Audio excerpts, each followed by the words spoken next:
gracias por haber atendido a la invitación para continuar con este ciclo de conferencias. Este ciclo de conferencias, como algunos de ustedes ya saben y los que nos han acompañado en los anteriores, surgió a iniciativa de la Sociedad Mexicana de Geografía y Estadística con su correspondiente en Cancún, que es la Sociedad Andrés Quintana Roo, que además preside Fernando Martí y de la cual formo parte con mucho orgullo. Y bueno, en el seno de la sociedad surgió esta idea de hacer un ciclo de conferencias con motivo de los 50 años de Cancún, con todo el entusiasmo de Fernando y de quienes forman parte de la sociedad, entre ellas la rectora Priscila de la Universidad del Caribe, la secretaria de Turismo, Darío Flota, en fin, y algunos otros intelectuales.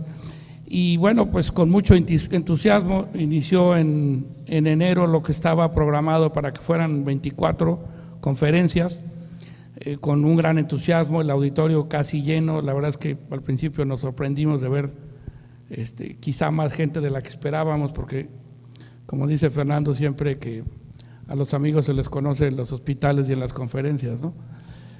Bueno, yo ahora conocía a muchos en el hospital, así que era una sorpresa ver el auditorio lleno, y quizá era porque había esta curiosidad y esta inquietud, a veces hasta morbo, de poder ver en vivo y a todo color y de cerca a los verdaderos fundadores, a los creadores, a los pioneros de Cancún, porque como Fernando ha dicho muchas veces, la maravilla de esta posibilidad que tenemos de celebrar los 50 años es que la gran mayoría de quienes hicieron posible este sueño, algunos los hemos perdido, algunos se nos han ido en el camino, como Sigfrido Paz Paredes, a quien hemos mencionado mucho a lo largo de este ciclo de conferencias, un amigo muy querido, pero la gran mayoría vive, y hemos podido escuchar aquí a exgobernadores y a la gente del Banco de México. La semana pasada tuvimos a Kemil Riz, que fue muy interesante su conferencia. Así que bueno, les decía, fue una sorpresa ver el auditorio tan lleno y tan apretaditos como ya no podemos estar ahora, y estaba lleno de sillas hasta el final, y bueno, pues la verdad es que nos congratulábamos de ver tanta gente. Pero luego vino el COVID. En marzo me tocó a mí partir aquí una conferencia que quedó como en medio, porque mi conferencia no era en el marco de los 50 años, pero como que aprovechando el tema, Fernando me dio la oportunidad de presentar este ensayo que yo presenté, y yo tenía miedo de que pues me fuera a quedar chiquito frente a todos estos grandes oradores que había, pero tuvimos la suerte de también tenerlo lleno el 12 de marzo, cuando ya se había anunciado el primer caso en Cancún y ya habíamos tenido una reunión con el gobernador el 11 de marzo justamente, y bueno, pues poco a poco fue decayendo el ánimo y pasando lo que pasó, y entonces se tuvo que suspender. Pero de esas 24 conferencias llevamos 20, ya solamente nos quedan 4, incluyendo la de hoy, Fer, ¿sí, no? 5 con la de hoy, así que la verdad ha sido bastante exitosa la convocatoria, y además esta idea de Fernando de que no podíamos dejar pasar desapercibidos los 50 años de Cancún sin un evento intelectual, sin un evento que tuviera que ver con esto, con cultura viva y con escuchar a los protagonistas. Así que fue una gran iniciativa, básicamente de Fernando Martí, que todos en la sociedad de Geografía y Estadística la seguimos con mucho entusiasmo. Y bueno, pues llegó el día de hoy, y uno de los oradores también es Fernando Martí, y creo que para todos no necesita mayor presentación. Fernando Martí Brito es el cronista de la ciudad, muy amigo de todos nosotros, autor de varios libros, entre ellos quizá el más famoso es Cancún, Fantasía de Banqueros, pero hace poco estuvimos en la presentación de este libro que estuvieron viendo por aquí anunciado, el álbum fotográfico también por los 50 años de Cancún, en un evento que la verdad a mí me dejó sorprendido. Yo lo vi desde casa en el YouTube, pero después supe que hubo mucha gente cuando estábamos todavía, seguimos en plena contingencia, pero eso fue hace como un mes y medio, ¿no? Y todavía estaba más grave el asunto. Así que bueno, a los que vinieron hoy, muchas gracias, y sin más preámbulos les voy a dejar con Cancún, que nos va a hablar de este tema que tiene que ver con el 1.000.000 de habitantes. La semana pasada escuchábamos la explosión, el gran crecimiento de Cancún, y pasar de 6.000 a 18.000 habitaciones, y la explicación de cómo se dio. Y bueno, en ese mismo tenor, en esa misma idea de esta explosión, también está la explosión demográfica, el crecimiento que como ciudad tuvimos, y hablar de 1 millón de habitantes es cosa fácil, pero bueno, ustedes van a escuchar a Fernando y verán el gran reto que esto ha significado y lo que sigue significando para nosotros hoy. Yo me voy a guardar algunas de mis preguntas para el final. Recordarles que pongan su celular en silencio, por favor, y que las preguntas las escriban los que puedan con letra clara y nos las pasan aquí al final. Yo se las voy a leer a Fernando. Bueno, sin más preámbulos, con Fernando Martí Brito. Fernando.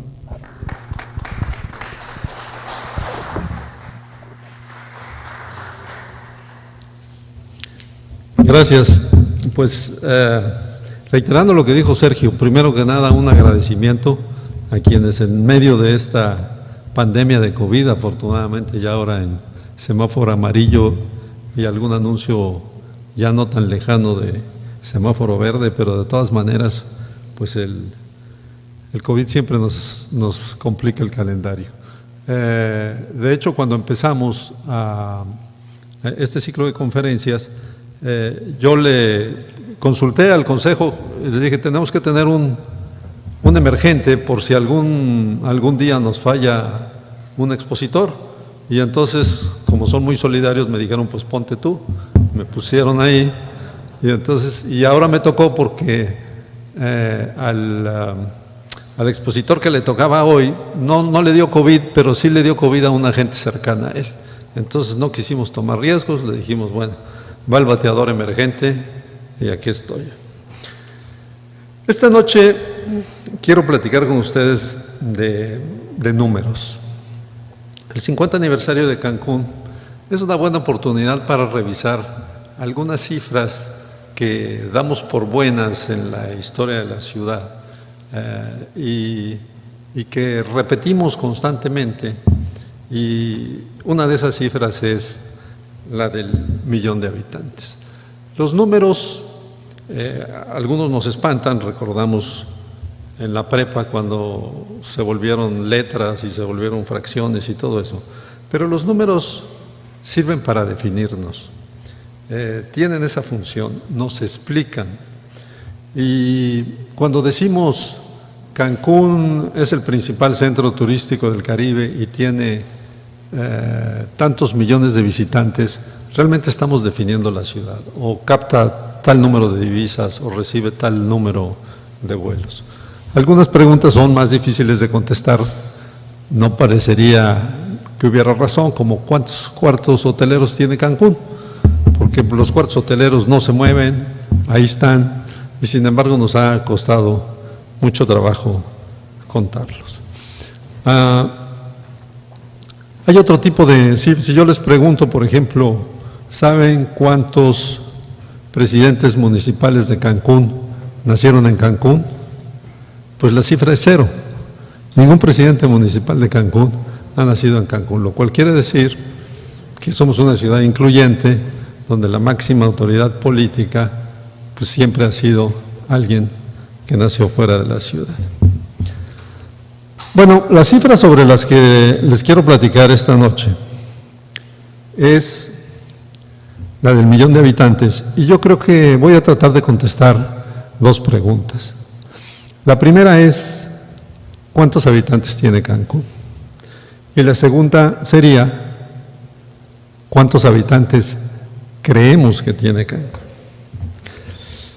Vamos a empezar por la segunda, porque eso de que Cancún tiene 1 millón de habitantes es sabiduría convencional. Si ustedes le preguntan a su vecino o le preguntan a algún periodista o algún intelectual o algún funcionario cuántos habitantes tiene Cancún, lo más seguro es que la respuesta incluya la cifra del 1 millón. 1 millón más o menos, como 1 millón, cerca del 1 millón, pasadito del 1 millón, pero es una sabiduría, es parte, digamos, del imaginario colectivo de que tenemos 1 millón de habitantes. Yo escribí, cuando estábamos preparando los documentos para el 50 aniversario de la ciudad, una frase que decía así: Cancún es la ciudad que más rápidamente ha crecido en la historia de México, porque pasó de 0 a 1 millón de habitantes en 50 años. No me dirán que no es una frase impactante, conmovedora, sugerente, pero es una frase que tiene elementos emocionales y muchas imprecisiones aritméticas. Primero, nunca fuimos 0 habitantes. 0 no existió, o sea, el 0 es una metáfora para decir no había nadie. Pero por lo menos tendríamos que contar que en 1970 pues estaban las 7 habitantes, la familia Canché, de doña Luisa Canché y su marido Damián, que vivían por el aeropuerto, los 20 más o menos habitantes que vivían cerca del crucero. Por aquí está Ana Pérez, que nos puede quizá corregir o confirmar esa cifra. Estaban 117 habitantes viviendo en Puerto Juárez y había 3 cuidadores de cocales viviendo en la isla: Gabush, Cachito y Emilio Maldonado, con sus familias, pero realmente nadie recogió cuántas familias tenían, cuántos hijos y cuántas mujeres. De manera que por lo menos en Cancún en 1970 había 147 habitantes. De modo que en mi frase habría que tacharlo de 0 y poner, debe decir, 147 habitantes. La siguiente, la del millón. Pues es obvio que el millón debería responder a un conteo matemático de cuántos habitantes somos, pero ese conteo no se ha hecho. Entonces aquí también mi frase tendría que corregirse, debe decir que sin comprobar somos cerca de 1 millón de habitantes. Y la siguiente es lo de los 50 años. Eso de los 50 años que nosotros lo hemos tomado como una cosa hecha, pues es una cifra disputada. Hay gente que piensa que Cancún se fundó en 1969, Pedro Donde Escalante y Turrente escribieron un folleto sobre eso y dicen que la fecha de fundación de Cancún debe ser la creación de Infratur. Después está la fecha de 1970, que es la oficial, la que adoptó el Cabildo, la que dijo José González Zapata, esta es la fecha, y es con la que yo estoy de acuerdo, porque los primeros técnicos de Fonatur llegaron en 1970, en enero, en febrero llegó la maquinaria, no en abril, pero ese año se hicieron, digamos, los primeros desmontes, los primeros rellenos, las primeras avenidas. Otras personas más puristas dicen, Cancún nació en 1971, cuando se publicó en el Diario Oficial el decreto diciendo que el proyecto Cancún era de utilidad pública. Y hay otros más puristas todavía que dicen, Cancún debe de nacer en 1975, cuando se creó el municipio Benito Juárez, y concretamente el 12 de enero de 1975. De modo que con esto, a ver qué dice. Sí, esa es mi frase, y si le tachamos eso, le tachamos eso, y le tachamos eso y la corregimos, entonces yo debo haber escrito, Cancún es la ciudad que más rápidamente ha crecido en la historia de México, porque pasó de 147 habitantes a una cifra no comprobada cercana al millón de habitantes, en un periodo no definido de 45, 49, 50 o 51 años. Eso sería aritméticamente más correcto, pero pues me correrían como cronista porque es una frase que no tiene ningún impacto, ninguna. Bien, revisemos la cifra del millón de habitantes. La usa mucha gente. Y lo que yo he podido encontrar es que la primera persona que la mencionó fue la profesora Magalia Chach, cuando era presidente municipal, a quien, por cierto, no ha podido venir a las conferencias porque está delicada de salud, pero le mando desde aquí un fuerte abrazo. En enero del año 2000, Magali dijo, el presupuesto no alcanza para las demandas de la ciudad, que ya casi tiene 1 millón de habitantes. Bueno, Magali lo dijo quizá pensando que el censo iba a respaldar sus afirmaciones. El censo se celebró un mes después de que ella lo dijera, el 14 de febrero, el Día del Amor y la Amistad, pero sus resultados no fueron amistosos ni amorosos con Magali, porque el censo reveló que Cancún tenía 419,815 habitantes. Es mentira, dijo Magali, el INEGI no sabe contar. Yo he ido a todas las colonias y ahí se puede ver cómo van creciendo y cómo se amontonan las casas una tras otra. Pero bueno, Magali no pudo convencer al INEGI. Magali, obviamente, como todos los alcaldes, tenía un interés por decir que somos más habitantes de los que realmente somos, porque la bolsa de recursos federales y estatales se reparte de acuerdo al número de habitantes. Entonces, entre más habitantes tiene un municipio, pues más dinero le toca. Entonces, Magali no pudo convencer al INEGI de que su cálculo era correcto, pero sí convenció a todos los expresidentes de Cancún que vinieron después, porque la teoría del millón hizo época. Ahí está, me voy a mover un poco. Juan Ignacio García, que dijo, al principio de mi gobierno teníamos un estimado de 600,000 habitantes, pero yo recorrí mucho las colonias y haciendo varios cálculos consideramos que había 1,000,000 de habitantes. Paco Alor, por ahí en el año 2005, dijo, el impacto del huracán Wilma dejó en Cancún 1,000,000 de damnificados. Greg Sánchez, solo contamos con 50 patrullas y 500 policías para atender 1,000,000 de habitantes. Julián Ricalde, una ciudad joven que creció desde el concepto de un pueblo de apoyo a una zona metropolitana de 1,000,000 de habitantes. Y Paul Carrillo, yo creo que ya cansado de que dijeran que había 1,000,000 de habitantes, además habían pasado 20 años y no había crecido el 1,000,000, pues dijo, el liderazgo turístico de Cancún, donde habitan más de 1,000,000 de habitantes con diversos orígenes. Todo esto nos lleva a la pregunta de cuántos somos realmente.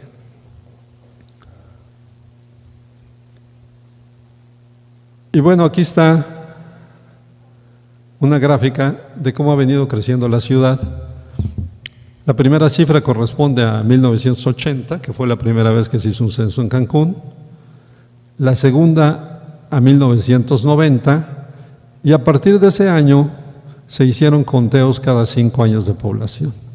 Yo creo que lo importante de esa gráfica no son los números absolutos de arriba, sino los números porcentuales de abajo, los números relativos, que dicen que en la década del 80 al 90 crecimos al 17%, los siguientes 5 años bajó al 12%, los siguientes 5 años bajó al 6%, después subió un poco al 6.5%, pero del 2005 al 2010 ya bajó al 3% de crecimiento anual.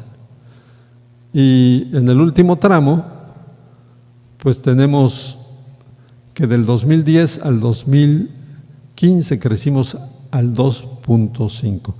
En el año 2015, que fue el año que se hizo el último conteo, Cancún tenía 743,626 habitantes. ¿Cuántos tendremos ahorita en el 2020? De acuerdo al INEGI, si mantenemos esa tendencia del 2.5,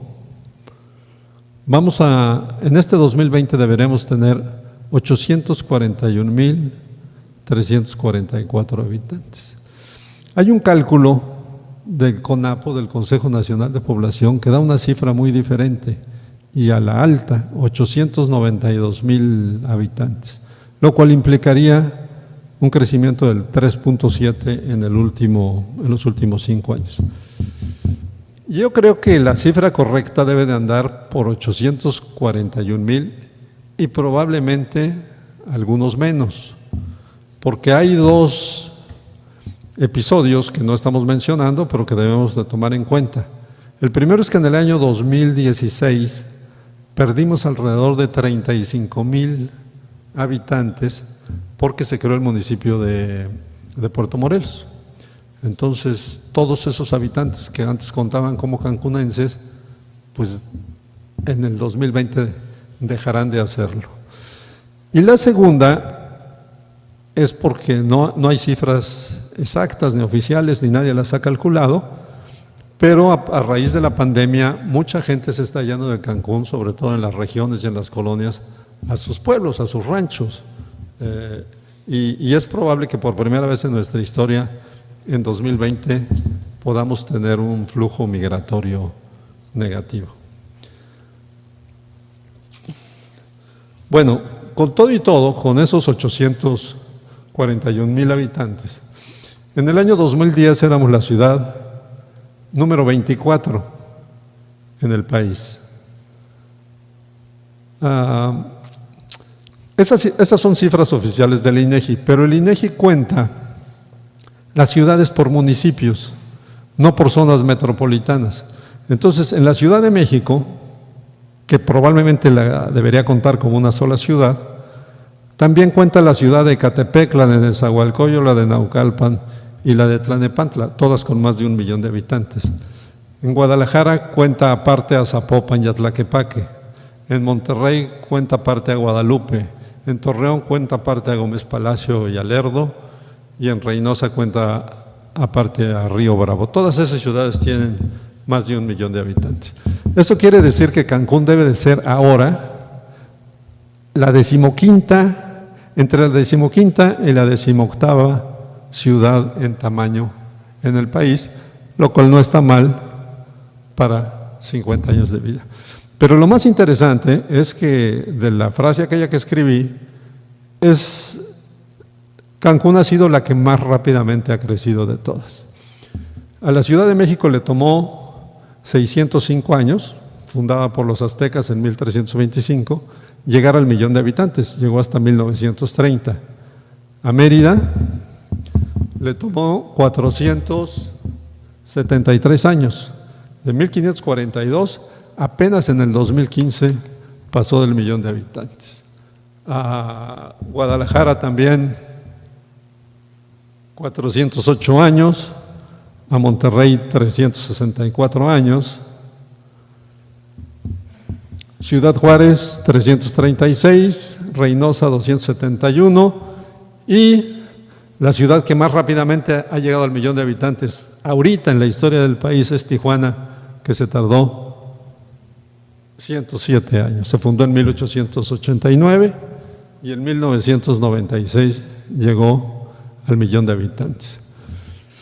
Cancún, si tiene 840,000 habitantes y sigue creciendo al 2.5%, va a llegar, según mi bola de cristal, al 1,000,000 de habitantes celebrando su cumpleaños número 57.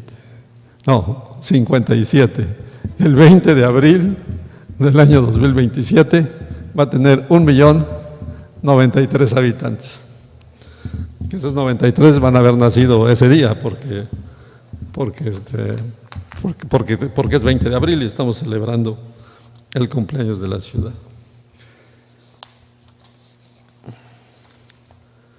Bueno, para terminar esta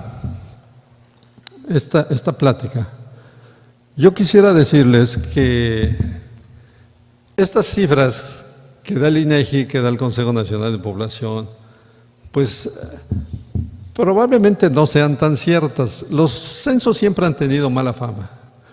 Los censos siempre han tenido mala fama porque históricamente los gobiernos los utilizaban, número uno, para cobrar impuestos.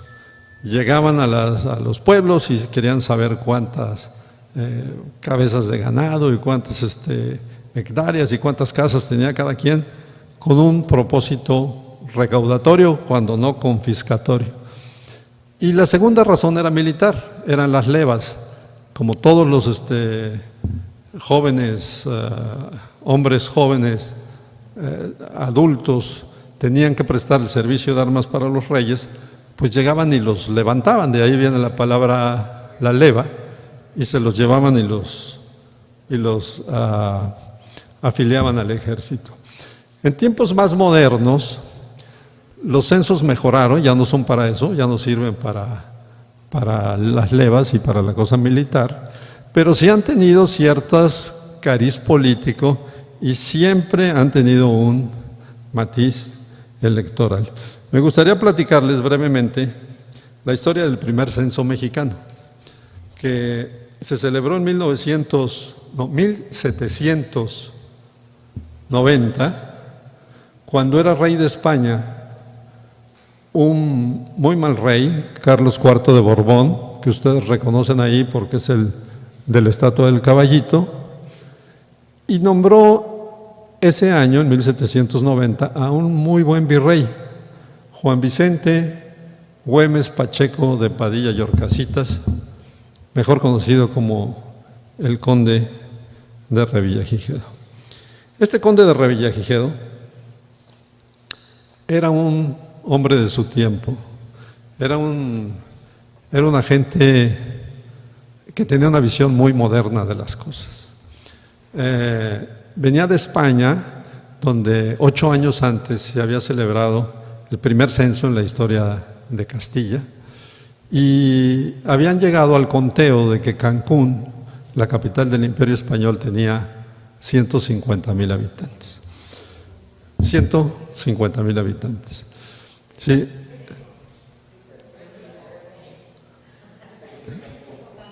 Dije Cancún, perdón. Que Madrid tenía 150,000 habitantes. Madrid tenía 150,000, la capital del imperio. Bueno, Revillagigedo vino aquí a hacer un censo, pero quería que su censo se pareciera al censo que estaban haciendo al mismo tiempo en los Estados Unidos. Los Estados Unidos, que fue la primera nación americana en liberarse, se liberó de una manera muy curiosa. Prácticamente todo lo hicieron al revés los americanos, porque en 1776 hacen su declaración de independencia, luego están 5 años en guerra, y en 1781, cuando ganan la guerra, comandados por el general Washington,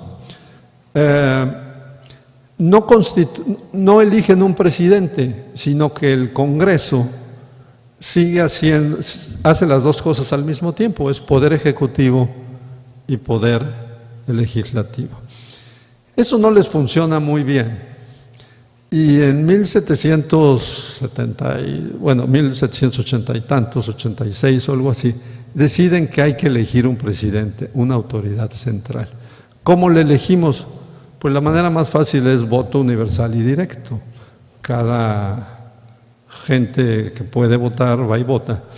Pero los americanos tenían un problema, y es que si bien su constitución decía que todos los hombres eran iguales ante la ley, había en los estados del sur una cantidad muy considerable de esclavos a los cuales obviamente no les querían dar el voto. Por eso inventaron este sistema tan complicado del colegio electoral, que nos llama tanto la atención de por qué no van a las urnas y gana el que más votos tenga, en donde a cada estado se le daban un número de votos electorales. Y la primera vez que lo hicieron a ojo. Dijeron, a ver, los chiquitos como Delaware o como Maine, 2 votos electorales. Los medianitos como las Carolinas, 6 o 7 o 8. Y los grandes como Pensilvania o Virginia o Nueva York, 10, 12, 14 votos. Pero a los estados esclavistas del sur les reconocían a sus esclavos. Entonces, se los reconocían a las 3/5 partes del número total de gente. Entonces, si tenían 100,000 hombres blancos y 100,000 esclavos negros, pues los esclavos negros los convertían en 60,000 o en las 3/5 partes y le daban votos electorales por esa cantidad. Bien, eso, entre todos los estados se pusieron de acuerdo, nombraron a sus delegados, eligieron a su primer presidente, que fue George Washington, el general que había ganado la guerra, por unanimidad, por cierto, nadie votó en contra, pero dijeron, muchos estados no estaban de acuerdo, dijeron, pues hay que hacer un censo, hay que contarnos. Ahora, el censo americano estuvo lleno de huecos, de vacíos, porque lo único que les interesaba era conocer, uno, cuántos hombres libres había, y dos, cuántos esclavos había, porque contaban para los votos electorales. Las mujeres les interesaban menos, los jóvenes menores de 16 años no les interesaban para nada, y había gentes como los apaches y las tribus nómadas, y no sé que esos ni siquiera los contaron. Entonces, conociendo ese censo, Revillagigedo quiso hacer un censo perfecto. La verdad es que cuando uno ve los padrones, las hojas de empadronamiento del censo de Revillagigedo eran completísimas, porque era hombres, mujeres, jefes de familia, que podían ser mujeres también, número de hijos, ocupación de cada uno de los integrantes, años, digamos, de escolaridad, si estaban bautizados o no, el estado civil que tenían y las cosas de las que eran propietarios. O sea, era una cosa realmente muy profunda, muy bien hecha, o muy bien pensada. Claro, estaba mejor pensada que el país para el que estaba pensada, que era un país atrasado, pobre, en donde había un analfabetismo tremendo. Entonces, Revillagigedo llegó y repartió sus hojas censales y les dio instrucciones de que fueran los jueces, que les decían justicias, y que fueran los párrocos, los clérigos, los que levantaran el censo y que se basaran en las listas parroquiales, porque se suponía que en aquella época, pues todo mundo que nacía, moría, se casaba, se enfermaba, todo tenía que ver con la iglesia. Entonces se suponía que los curas tenían un gran control de lo que estaba pasando. El censo se tardó como 4 años en hacerse.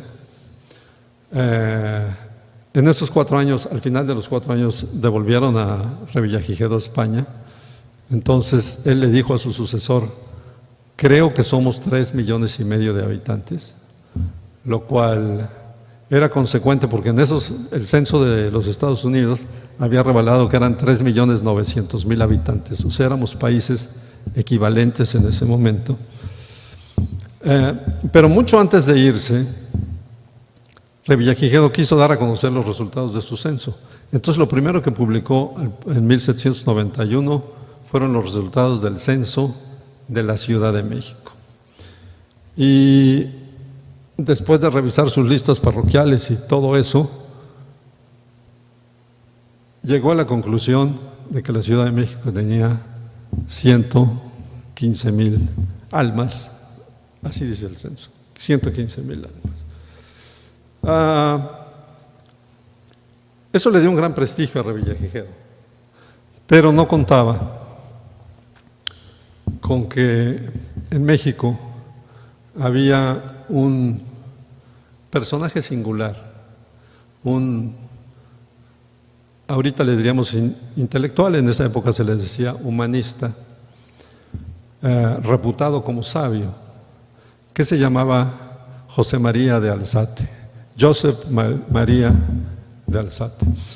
Joseph María de Alzate era, ya lo dije, un personaje singular, era un hombre rico que había heredado una fortuna considerable, pero tenía una curiosidad intelectual insaciable. Estudió en la Universidad Pontificia, se recibió como bachiller en artes, luego se recibió como bachiller en teología, luego se hizo clérigo, pero básicamente se hizo clérigo para dedicarse por completo a sus estudios. ¿Qué estudiaba? pues como los sabios de esa época, estudiaba de todo, estudiaba la órbita de los astros, el crecimiento de las plantas, el comportamiento de las especies de los animales, geología, los compuestos minerales, la herbolaria, sabía hacer recetas y todas esas cosas, todo ese conocimiento, lo volcaba en un periódico que tenía, que él financiaba. En ese periódico él era el que escribía, el que corregía, el que hacía las galeras, lo llevaba a la imprenta y luego lo recogía en la imprenta y luego lo repartía, parecido más o menos a algunos casos que hemos vivido aquí en Cancún.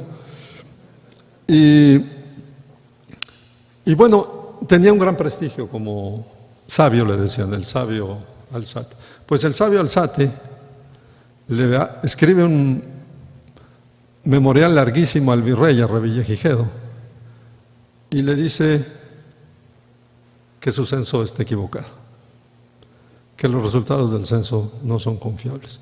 Primero argumenta que las listas parroquiales no sirven porque los curas no las llevan bien, porque los capellanes no anotan los bautizos para quedarse con el dinero que cobran por hacerlo. O sea, que no está, que vamos a decir que las hojas de registro no están completas, que tampoco anotan bien los matrimonios por la misma razón, básicamente porque cobraban por hacerlo, pero si lo anotaban pues tenían que mandar la lana y si no pues se la podían quedar. Y Alzate utiliza dos maneras matemáticas de demostrarle al virrey que su censo estaba mal. La primera,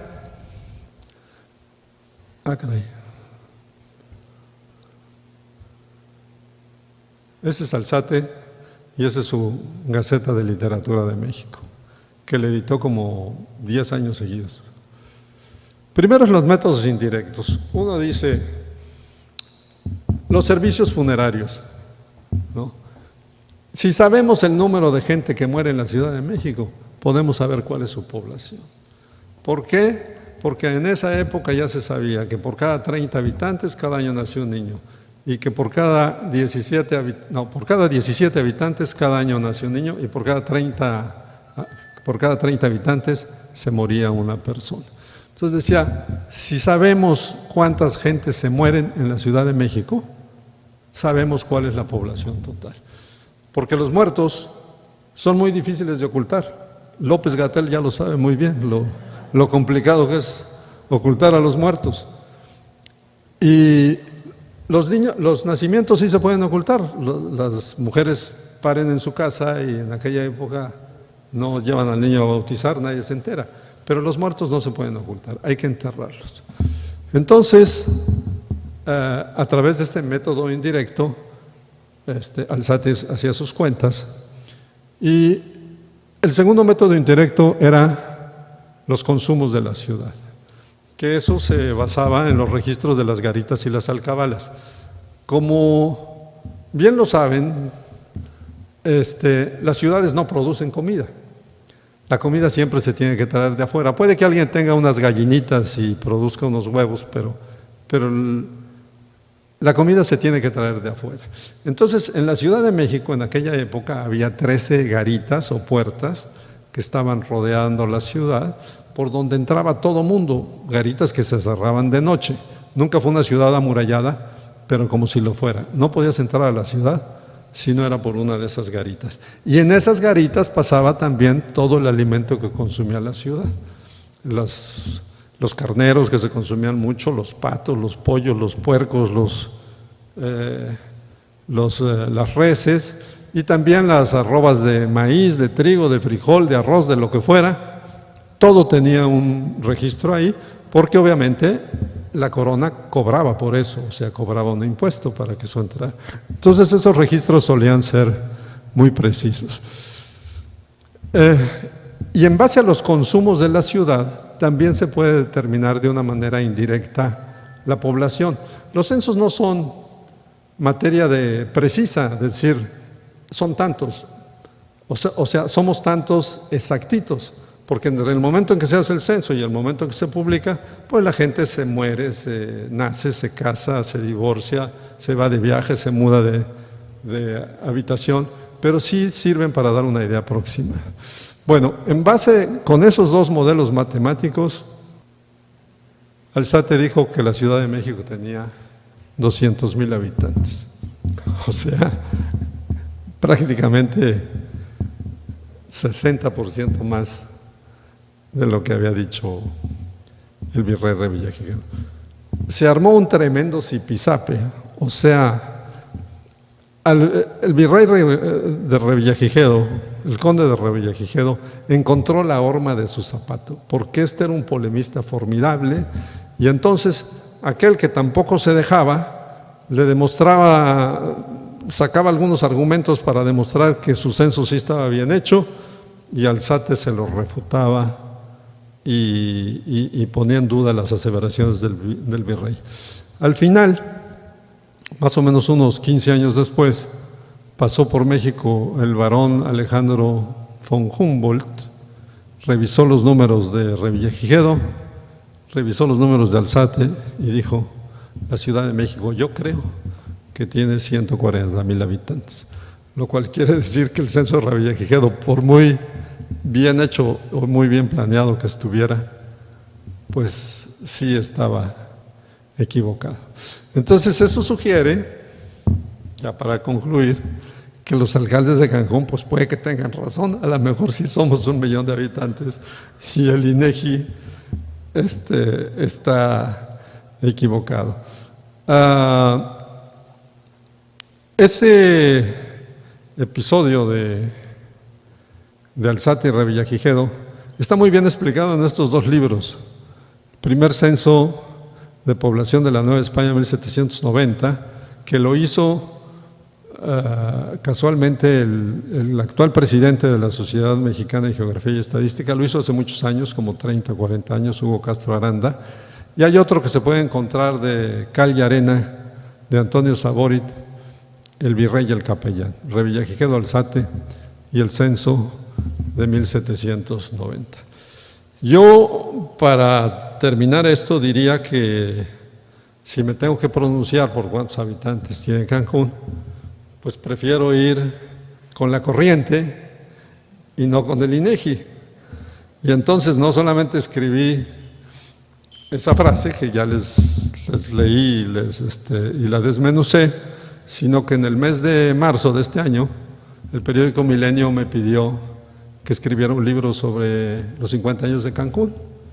Y pues lo hice, ya se va a publicar, pronto lo van a ver ustedes. Y tenía yo que buscar un título que significara 50 años, pero como esa cifra ya la he utilizado en varias publicaciones, en el último libro, mi último libro se llama 50 años de vida, y el ciclo de conferencias 50 años de Cancún, y lo de 50 ya estaba. Entonces quise buscar un título que significara cómo habían transcurrido esos 50 años de vida y en qué nos habíamos convertido, en qué nos hemos convertido. Entonces mi libro, que ya va a salir, espero que vengan a la presentación, se llama La isla desierta y su 1,000,000 de habitantes. Muchas gracias. Muchas gracias, Fernando. Qué interesante, como siempre, escucharte. No sé si tienen preguntas que me pasen por ahí. Alicia González pregunta: ¿y si continúa el COVID, se haría un nuevo censo? ¿Un nuevo censo si continúa el COVID? Pregunta Alicia. Sí, está suspendida la elaboración del censo. Ya habían empezado, van a tener que volver a empezar otra vez, y pues por primera vez desde los censos modernos en México empezaron 100 años después que el de Revillagigedo, con Porfirio Díaz, en 1890, y desde 1890 hasta el 2010 siempre había habido un censo cada 10 años.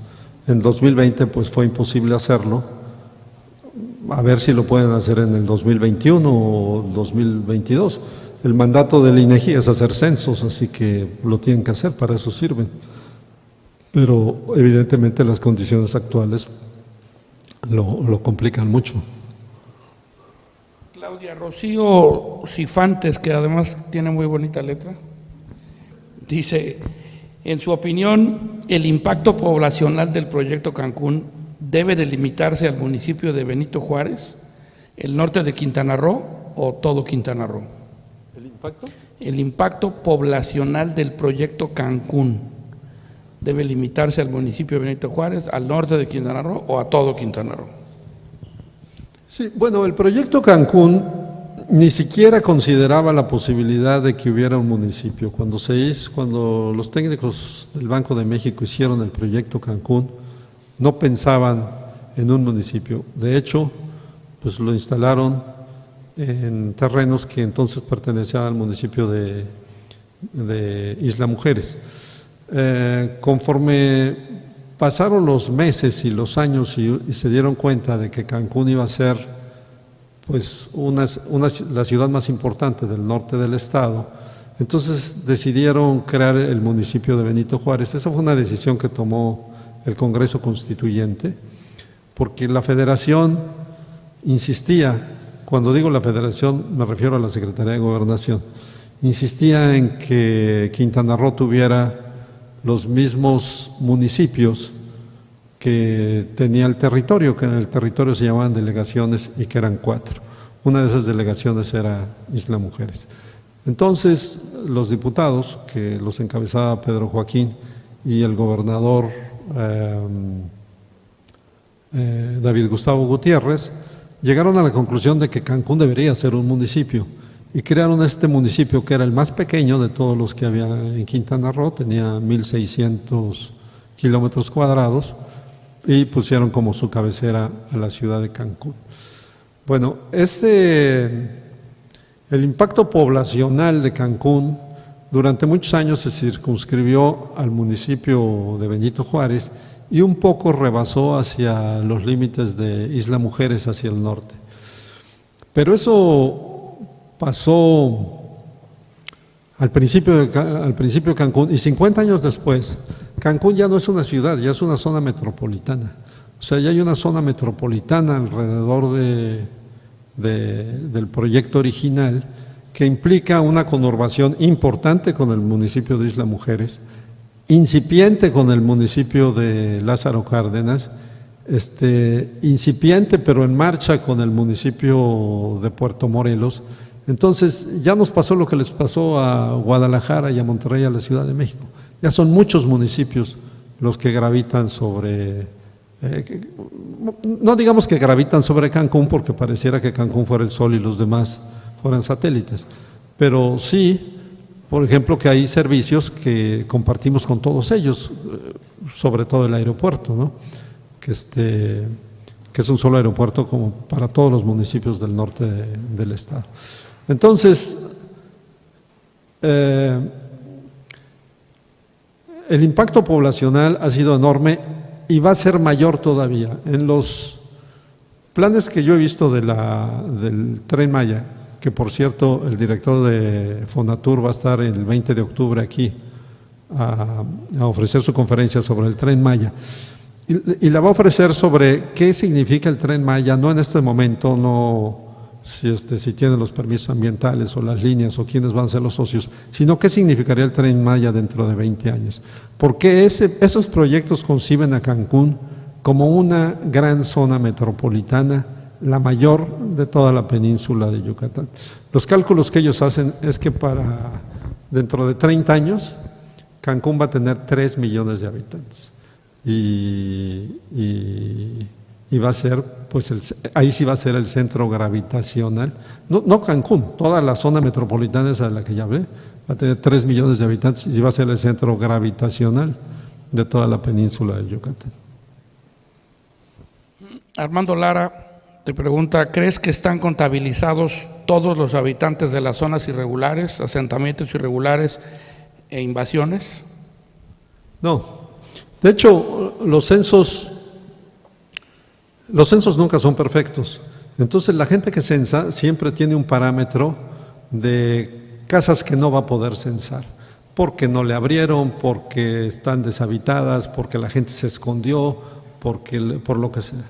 Entonces, más o menos, ellos calculan que el 10% de las casas nunca se pueden censar. Y eso es un problema universal, ¿no? Entonces, ¿qué hacen con ese 10% de la información? Pues proyectan aleatoriamente el otro 90% de lo que sí censan, asumiendo que el 10% que no se censó se va a parecer mucho al 90% que sí se censó. Entonces, los censos nunca son exactos. No solamente no están censados todos los de las zonas irregulares, tampoco están censados todos los de la zona hotelera, ni los del centro de la ciudad, ni de las regiones normales, simplemente porque no se puede, no es nada fácil hacerlo. Aquí te va una pregunta interesante de historia. Ricardo Lujambio dice, se dice que al llegar los españoles, Tenochtitlán tenía 200,000 habitantes. ¿Qué pasó después?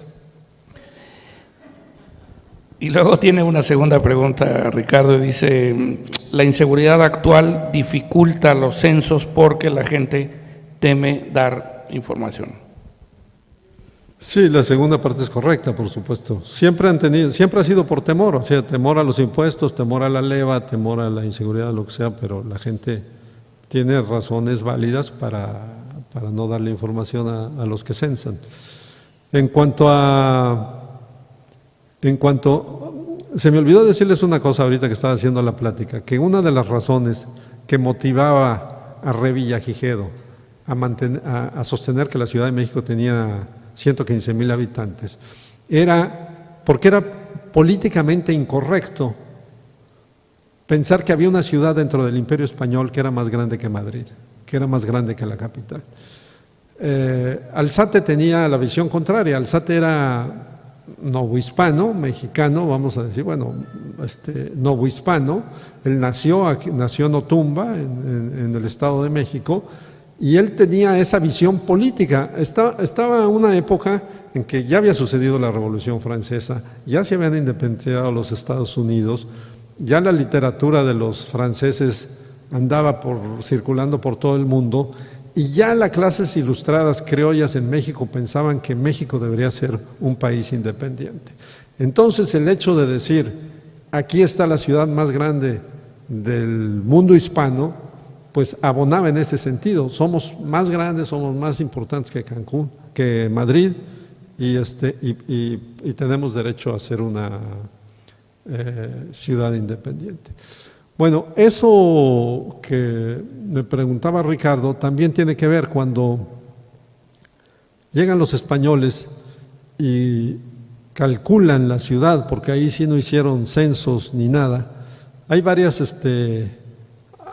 maneras de calcularlo, y algunos decían que la Ciudad de México tenía 100,000, Sevilla tenía 45,000, Madrid tenía un poco menos, pero que la Ciudad de México podía tener como 100,000 habitantes. ¿Qué pasó con esa población de la Ciudad de México? La diezmaron totalmente entre las guerras y sobre todo las epidemias. Sí, la viruela, el famoso Macehuali o algo así, que mató millones de gente. Se supone que cuando el cálculo de que en México había 6 millones en el territorio mexicano, ¿no? Todo lo que era el territorio mexicano, lo que conquistó España, que había 6 millones de habitantes. Cuando llegaron, 50 años después de la conquista, esa cifra se había reducido a 1,5 millones. O sea, fue una mortandad tremenda. Eso es parte de la explicación. Bueno, pues muchas gracias a todos ustedes por haber venido. Ya nada más nos quedan 4 conferencias y Fernando y su equipo nos van a seguir informando puntualmente del nombre de los conferencistas, y el horario, que siempre es el mismo, es los martes a las 7 en punto de la noche, y siempre Fernando nos pide ser muy puntuales y llegar desde las 6:30 o conectarnos desde las 6:30 porque se graba para la televisión. Así que pronto sabremos, aunque en teoría ya están los nombres, pero luego puede ser que le cambien a Fernando el nombre del siguiente conferencista, próximo ponente, el martes próximo a las 7 de la noche. Y gracias a Fernando Martí por su brillantísima exposición. Gracias, Fernando.